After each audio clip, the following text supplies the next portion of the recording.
स्वागत है आप सबका आज की एक नई वीडियो में। जी हाँ, आज हम फिर से कुछ ऐसे शब्द लेकर आए हैं जो आपकी वोकैबुलरी को बहुत ज़्यादा एनरिच करेंगे और आपकी कम्युनिकेशन स्किल को डेवलप करेंगे। जी हाँ, अब वक्त आ चुका है कुछ पुराने शब्दों को नए और एडवांस शब्दों से रिप्लेस करने का। तो आज मैं सिर्फ 5 वर्ड्स आपके लिए लेकर आया हूं और उन 5 वर्ड्स के लिए कौन कौन से नए वर्ड्स हम यूज कर सकते हैं आज के इस वीडियो में हम जानेंगे। तो चलिए आगे बढ़ते हैं अपने पहले वर्ड की तरफ। मिस फॉर्च्यून, अगर मैं इसे हिंदी में लिखूं तो हम इसे कहते हैं दुर्भाग्य। जी हाँ, दुर्भाग्य। और ये एक नाउन है, ये एक नाउन है, इस बात को भी ध्यान रखना है। तो मिस फॉर्च्यून को अगर हमें रिप्लेस करना हो तो हमारे लिए कौन कौन से वर्ड ज़्यादा बेहतर हो सकते हैं, आइए देखते हैं। Adversity, adversity, calamity. इसके अलावा और भी कुछ वर्ड्स मैं यहाँ पर आपके सामने लिखना चाहूँगा, जैसे कि सेट बैक, जैसे कि डिजास्टर, या फिर इसके बदले हम लिख सकते हैं माइजरी। एक और वर्ड मैं आपके लिए लिख देता हूं और वो है मिसहैप। तो यहां पर आपने देखा कि किस तरीके से मैंने मिसफॉर्च्यून को कुछ नए वर्ड्स और एडवांस्ड वर्ड्स के साथ मैंने रिप्लेस किया है, जहां पे मैंने एडवर्सिटी, कालामिटी, सेटबैक, डिजास्टर, माइजरी और मिसहैप, आप मिस फॉर्च्यून की जगह पे इन सभी शब्दों का इस्तेमाल कर सकते हैं। एंड आज मैं आप लोगों को एग्जाम्पल्स के माध्यम से भी बताने की कोशिश करता हूं। तो सबसे पहले लिख सकता हूं कि शी। अगर मैं एग्जाम्पल आप लोगों के लिखता हूं तो थोड़ा सा समझना और भी आसान हो जाएगा।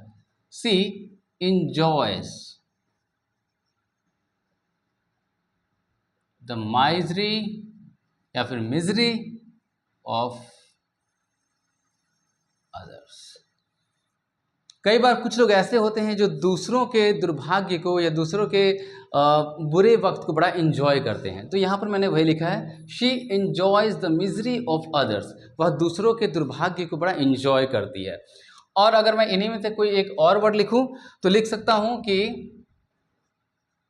Injury of, injury of Rohit Sharma was a setback for his team. Rohit Sharma की जो इंजरी है, यानी रोहित शर्मा अगर चोटिल हो गए किसी भी वजह से, तो वो उनकी टीम के लिए एक बहुत बड़ा दुर्भाग्य है। ठीक है, तो दुर्भाग्य था, आई मीन टू से। तो आपने इन दो वर्ड्स को, मैंने इन सभी शब्दों में से कुछ शब्दों को यहाँ सेंटेंसेस के माध्यम से आपको बताने की कोशिश की कि कैसे मिस फॉर्च्यून की जगह पे हम इन शब्दों का इस्तेमाल करके अपने सेंटेंस को, अपने सेंटेंस मेकिंग को और अपने कम्युनिकेशन स्किल को और इन्हेंस कर सकते हैं and we can take it to the next level. आइए जानते हैं आज के अपने दूसरे वर्ड को, brave. It is also a very commonly used word, brave. जैसा कि हम लोग हमेशा कहते हैं बहादुर। अगर हमें किसी के बारे में, किसी की बहादुरी के बारे में बताना हो और कहना हो कि वो बहुत बहादुर है, तो obviously most of the times हम यूज करते हैं ब्रेव।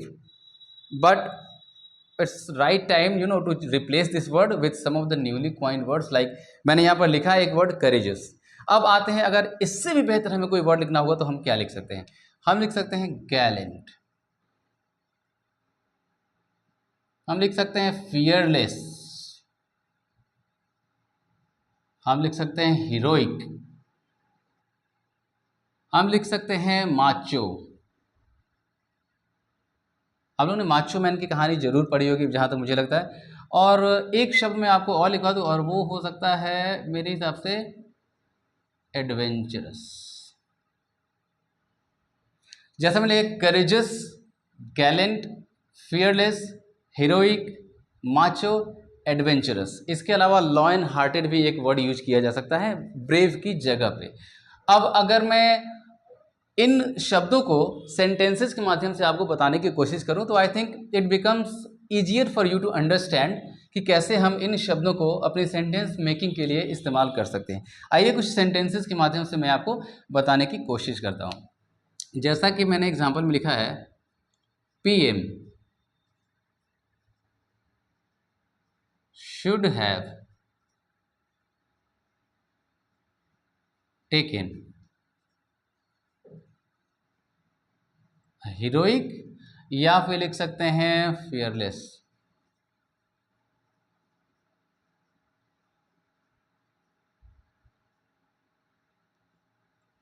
मैंने यहां पर लिखा है PM should have taken a heroic और फियरलेस डिसीजन। या हीरोइक या फियरलेस कोई भी आप यूज कर सकते हैं, और आप सभी अच्छे तरीके से इस सेंटेंस को एसोसिएट कर सकते हैं कि मैंने ऐसा क्यों लिखा है, और मुझे लगता है कि आप लोग बखूबी जानते और समझते होंगे।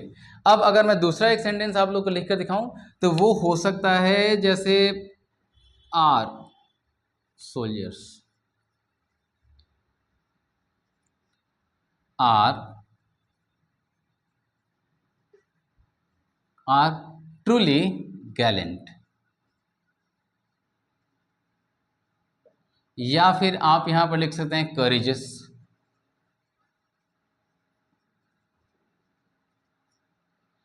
हमारे जो सोल्जर्स हैं, हमारे जो सैनिक हैं, जो आज हमारे लिए मतलब हमारे राष्ट्र की सुरक्षा के लिए बॉर्डर पर या देश के अलग अलग सरहदों पर हमारे देश की सुरक्षा के लिए तैनात हैं, वो वाकई में हमारे ट्रू हीरोज़ हैं, रियल हीरोज़ हैं। इसीलिए मैंने लिखा है our soldiers are truly gallant या करेजियस। आप इस तरह से सेंटेंस मेकिंग में भी इन शब्दों का इस्तेमाल ब्रेव की जगह पर कर सकते हैं। याद रखिए, ब्रेव का मतलब बहादुर होता है। बहादुर कहने का मतलब सिर्फ फिजिकली इंड्योरेंस की बात नहीं है, फिजिकल इंड्योरेंस की बात नहीं है, फिजिकल स्ट्रेंथ की बात नहीं होती है। बहादुर का मतलब होता है हिम्मत भरा फैसला लेना, कोई साहसिक फैसला लेना, कोई हिस्टोरिक फैसला लेना, कोई ऐसा फैसला जिससे एक बदलाव की उम्मीद हो, जिसमें एक विजनरी इंटेंशन हो, है ना। तो वैसे फैसलों के लिए भी आप हीरोइक, जैसे मैंने डिसीजन के लिए हीरोइक का भी यूज किया है, फियरलेस का भी यूज किया है।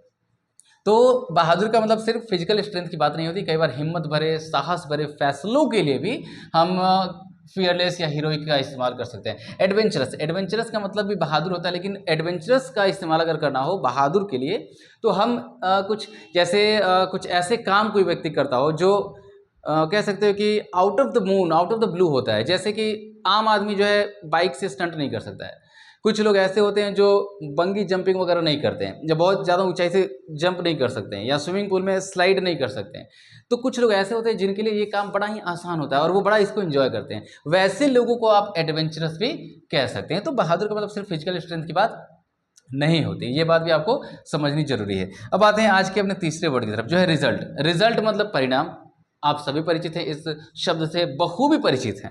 तो आइए जानने की कोशिश करते हैं कि इसके लिए और कौन कौन से नए वर्ड यूज किए जा सकते हैं। जैसा मैंने यहाँ लिखा है कंसीक्वेंस, इसके अलावा आप यूज कर सकते हैं आउटकम, या फिर एक और वर्ड है जो मुझे लगता है कि आप लोगों ने शायद नहीं सुना होगा, आफ्टर मैथ।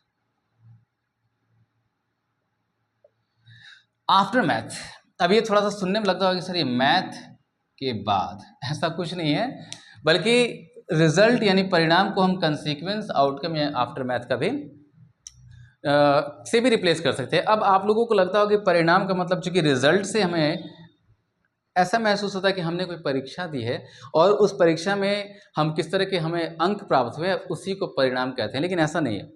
कई बार कोई कार्य करते हैं, जैसे कोई डिजास्टर हो गया, कहीं पर भूकंप आ गया, उसका भी एक परिणाम हो सकता है। हमने कोई काम किया, हमने कोई डिसीजन लिया और उसके बदले हमारे साथ कुछ अच्छा भी हो सकता है और हमारे साथ कुछ बुरा भी हो सकता है, वो भी हमारे कर्तव्यों का, हमारे डीड्स का एक परिणाम है। तो रिजल्ट का मतलब सिर्फ वो परीक्षा में पास होना या परीक्षा में अच्छे नंबर ला देना या परीक्षा में जो भी चीज़ें हमें प्राप्त होती हैं, जैसा भी अंक प्राप्त होता है, उसी परिणाम से नहीं होता है ना। हम कंसीक्वेंस, आउटकम या आफ्टर मैथ को अलग अलग तरीकों के परिणाम, अलग अलग चीज़ों से, दुर्घटनाओं से होने वाले परिणामों के बारे से भी एसोसिएट कर सकते हैं। जैसे कि अगर मैं लिखूं हंड्रेड्स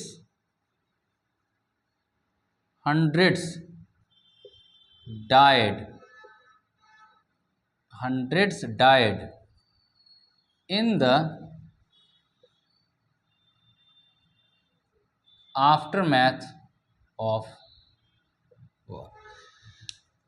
सैकड़ों की जान गए। अब हंड्रेड्स का मतलब जो है, कई बार लोग सोचते हैं कि sir hundreds doesn't it look little clumsy और इनकरेक्ट, लेकिन मैं आपको क्लियर कर दूं कि हंड्रेड्स का मतलब 100 सोल्जर्स या 100 सिविलियंस या 100 पीपल भी हो सकता है। ठीक है, आपको ये बात ध्यान देनी है। यहाँ पर डाइड के हिसाब से हंड्रेड्स का मतलब 100 रुपीज़ भी हो सकता है, लेकिन वो जब खर्च करने की बात होगी तब।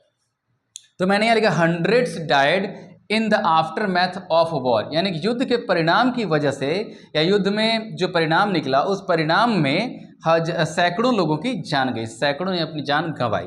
इसके लिए भी हम यहाँ पर आफ्टर मैथ का इस्तेमाल कर सकते हैं रिजल्ट की जगह पर। यहाँ पे वार के परिणाम की बात हो रही है, युद्ध के परिणाम की बात हो रही है, ठीक है। तो आफ्टर मैथ का मैंने यूज कर दिया। अगर मुझे कहना हो, देखो सक्सेस, सक्सेस रिक्वायर्स, सक्सेस क्या रिक्वायर्स करती है या सक्सेस से क्या चीज़ें मिलती हैं। अगर आपको कहना हो success require hard work, success requires hard work, यानी कि सफलता हार्डवर्क खोजती है या सफलता हार्डवर्क की वजह से हमें मिलती है। एंड आप कह सकते हो इसी चीज को कि success is the outcome of hard. यहां एंड ना करके मैं और कर सकता हूं। मैंने ये वर्ड इसलिए लिखा है क्योंकि आपको मैं एसोसिएट करा सकूं कि सफलता जो है वो रिक्वायर्स हार्डवर्क का मतलब है, सक्सेस रिक्वायर्स हार्डवर्क का मतलब है कि सफलता मांगती है, खोजती है, चाहती है। क्या चाहती है भाई? हार्डवर्क, कठिन परिश्रम। आप इसी सेंटेंस को ऐसे भी लिख सकते हैं कि success is the outcome of hard work. Hard work को आप बहुत सारे अलग अलग वर्ड से रिप्लेस कर सकते हैं। आगे आने वाली वीडियोस में मैं आपको यहाँ पे बताऊंगा। आउटकम, यहाँ पे आउटकम की जगह पे आप कंसीक्वेंस का भी यूज कर सकते हैं, है ना। कि सफलता जो है वो कड़ी मेहनत या कठिन परिश्रम का एक परिणाम होती है। बहुत आसानी से मैंने समझाने की आपको कोशिश की है और मुझे पूरी उम्मीद है कि आपको ये सारी चीज़ जरूर समझ में आ रही होंगी। चलिए, रूड, कई बार कहते हैं कि यार don't be so rude, you know, या कहते हैं कि यार sometimes my friend behaves very rudely या he seems to be very rude, है ना। तो रूड का मतलब असभ्य या कभी कभी रूखा सा व्यवहार करना, या आप इसको एक और शब्द आप लिख सकते हैं। हालांकि थोड़ा हिंदी आप लोगों के लिए समझना मुश्किल होता है, लेकिन मैं लिख देता हूँ, अशिष्ट। अशिष्ट भी हम इसके लिए इस्तेमाल कर सकते हैं, असभ्य, रूखा या अशिष्ट।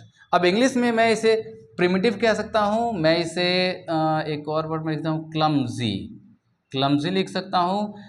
मैं इसके लिए रफ लिख सकता हूँ, ROUGH, और मैं इसके लिए रस्टिक भी लिख सकता हूँ। और भी कई सारे वर्ड्स हैं, लेकिन मैं उन शब्दों को यहाँ पर लिख रहा हूँ जो शब्द बोलने में भी थोड़े आसान है और लगभग कई सारे लोग भी इन शब्दों से परिचित हैं। तो आपके लिए आपकी कम्युनिकेशन स्किल इतनी ज़्यादा डिफिकल्ट नहीं हो, इतनी ज़्यादा कॉम्प्लिकेटेड नहीं होनी चाहिए कि सामने वाले को कुछ भी समझ में ना आए। सो बहुत ही ईजी वे में आपको बहुत ही कन्वीनियंटली अपनी बातों को रखना आना चाहिए। शब्दों का चयन इतना अच्छा करना चाहिए कि सामने वाले को सब कुछ समझ में भी आए और साथ ही साथ वो ये भी समझ सके कि जो स्पीकर है, यानी जो मुझसे ये बातें कह रहा है, उसके पास शब्दों की बहुत अच्छी जानकारी है, शब्दों का बहुत अच्छा कलेक्शन है और उसकी वोकैबलरी जो है बहुत ही रीच है। तो ऐसे शब्दों का इस्तेमाल करने से कहीं ना कहीं आपकी कम्युनिकेशन स्किल जो है वो बहुत ज़्यादा इन्हेंस होती है, बहुत ज़्यादा डेवलप हो सकती है, इम्प्रूव हो सकती है। तो आप इन शब्दों का इस्तेमाल जरूर करें। और वीडियो के एंड में मैं एक बहुत ही इंटरेस्टिंग टास्क देने वाला हूँ, तो कीप पेशेंस और बहुत ही पेशेंटली इस वीडियो को आप लोग देखें अंत तक। मैंने 4 शब्द यहाँ पर लिखे हैं और यहाँ पर मैंने लिखा है रूड। अब रूड की जगह पे मैं इन चारों शब्दों में से कुछ शब्दों का इस्तेमाल आपके सामने सेंटेंसेस के माध्यम से करने की कोशिश करता हूँ। जैसे मैं हम कहते हैं डोंट बी सो रूड, तो मैं यहाँ लिख सकता हूँ don't be so clumsy. Clumsy का इस्तेमाल कई बार ज़्यादातर मैंने मूवीज़ या सीरियल्स वगैरह में भी मैंने देखा है क्लमजी का इस्तेमाल करते हुए। तो थोड़ी सी एडवांस लेवल की इंग्लिश जब आप बोलने लगते हैं तो आप क्लमजी का इस्तेमाल करते हैं रूड की जगह पे, ठीक है। अब लिखते हैं यहाँ पे माई फ्रेंड सीम्स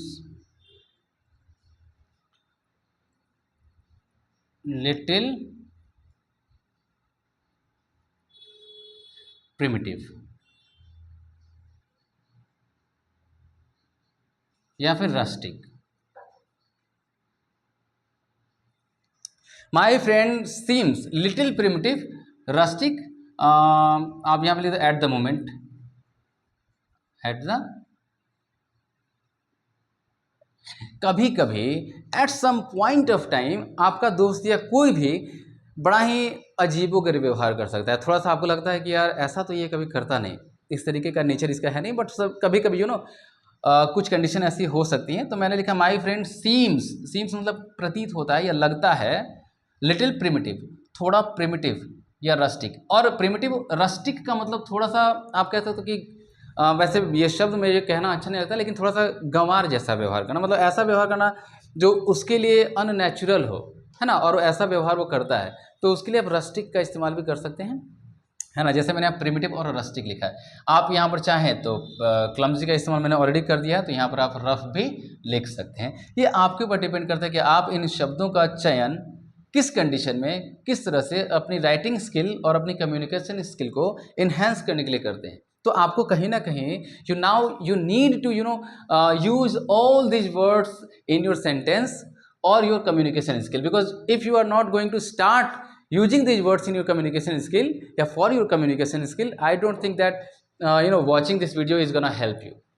तो आपको करना शुरू करना होगा, है ना। तो केयरफुल, अब केयरफुल हम लोग हमेशा इस शब्द को सुनते हैं कि बेटा बी केयरफुल, बेटा look carefully, you have to be very careful. तो ये शब्द हम लोगों ने कई बार सुना है, आपने भी सुना है, मैंने भी सुना है, आई थिंक सबने सुना है। तो now it's time to replace careful with some of the most advanced words, है ना। तो मैंने यहाँ पर लिख दिया है मेटिकुलस, मेटिकुलस। अब आते हैं कुछ और शब्द मैं आपके सामने लिखता हूँ, बड़ा अच्छा लगेगा आपको। जैसे एक वर्ड होता है विजिलेंट, विजिलेंट लिख सकते हैं, कॉशियस लिख सकते हैं, कॉशियस लिख सकते हैं, या फिर आप इसको वॉचफुल भी लिख सकते हैं। Meticulous, vigilant, cautious, watchful. अब ये चारों शब्द आप केयरफुल के लिए इस्तेमाल कर सकते हैं। और मैंने जो भी सेंटेंसेज आप लोगों के लिए यहाँ पर लिखा है, कहीं ना कहीं I think most of the students would definitely associate कि इन शब्दों को इस्तेमाल जब मैंने सेंटेंसेस में किया है, और मुझे लगता है कि आप सभी जरूर कहीं ना कहीं एसोसिएट करेंगे। चलिए केयरफुल को मैं कुछ सेंटेंसेस में इस्तेमाल करके आपको बताने की कोशिश करता हूँ। जैसे मैं लिखता हूँ एक बड़ा ही सिंपल सा सेंटेंस है, जैसे वी मस्ट बी। अब मैं लिखूं विजिलेंट लिख सकता हूं, we must be vigilant while walking on the road, while walking on the road। हमें सड़क पर चलते समय या सड़क पर चलने के दौरान सतर्क या सचेत होना चाहिए। याद रखिए, सतर्क, सचेत और सावधान तीनों शब्द एक ही हैं। अगर हिंदी में मैं केयरफुल का या इन सभी शब्दों का अगर मैं आपको अर्थ बताऊं, सतर्क, सचेत और सावधान। अब इसका मतलब कई बार लोग सोचते हैं कि मतलब सावधानी से खड़े हो जाना या फिर कहीं चलते समय सावधानी से देखना, सिर्फ यही नहीं होता है। कई बार जब डिसीजन मेकिंग की बात होती है, हमें कोई डिसीजन लेना होता है या हमें अपनी बात किसी को रखनी होती है, तब भी हम बड़े सचेत होते हैं, सतर्क होते हैं कि कहीं भी ऐसे शब्द ना बोल दूं, ऐसी बातें ना बोल दूं जो किसी को बुरे लगे। तो वैसे डिसीजन मेकिंग के समय, बातचीत करते समय या कुछ किसी से कहते समय, पूछते समय, अपनी बात रखते समय भी अगर हम सावधानी से रखते हैं, तो उसके लिए भी हम मेटिकुलस का यूज कर सकते हैं या फिर वॉचफुल का यूज कर सकते हैं, है ना। और कई बार लोग बड़े सावधानी से रहते हैं, जैसे घर में बड़े ढंग से ताला बंद करना, सारी चीज़ों को ढंग से रखना, लॉकर में रखना, ये ऐसे लोग भी वॉचफुल कहे जा सकते हैं, है ना। तो आइए देखते हैं, we must be vigilant while walking on the road. और मैं एक और सेंटेंस लिख सकता हूँ, एवरीवन या one should be, one should be very, अब मैं यहाँ पे मेटिकुलस लिख रहा हूँ,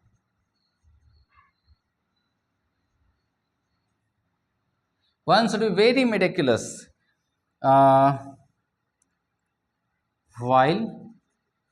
while making any decision। कई बार टेक डिसीजन भी होता है और मेक डिसीजन भी होता है, तो आप इसी को टेकिंग या मेकिंग दोनों लिख सकते हैं, है ना। अब यहाँ पर मैंने मिसफॉर्च्यून, ब्रेव, रिजल्ट, रूड और केयरफुल के लिए कई सारे एडवांस वर्ड्स रखे हैं, कई सारे न्यूली क्वाइंड वर्ड्स रखे हैं। एंड आई होप कि आप लोगों ने सेंटेंसेस के माध्यम से सारी चीज़ों को ढंग से समझा और जाना, और कहीं ना कहीं आपको इन सभी शब्दों के बदले नए शब्दों का इस्तेमाल करना भी आना चाहिए। जैसा कि मैंने पहला वर्ड लिखा कि नाउन है, वैसे ही आपको ये बताना है कि ब्रेव, रिजल्ट, रूड और केयरफुल क्या है। पार्ट्स ऑफ स्पीच में ये नाउन है, प्रोनाउन है, एडजेक्टिव है, एडवर्ब है, किस तरह का पार्ट्स ऑफ स्पीच है। और आज की वीडियो में जैसा मैंने पहले ही वादा किया था कि I am going to give you a very interesting task at the end of this video, so now it's time. आज जैसे मैंने इन सभी शब्दों का इस्तेमाल अलग अलग सेंटेंसेस में और कंडीशन में किया है, साथ ही मैंने आपको ये भी बताया कि इन शब्दों का इस्तेमाल करते समय you have to be very careful. शब्दों का चयन बड़ी सावधानी से होना चाहिए। अलग अलग कंडीशन में अलग अलग शब्द का इस्तेमाल किया जा सकता है ना, इस बात का ध्यान आप रखेंगे।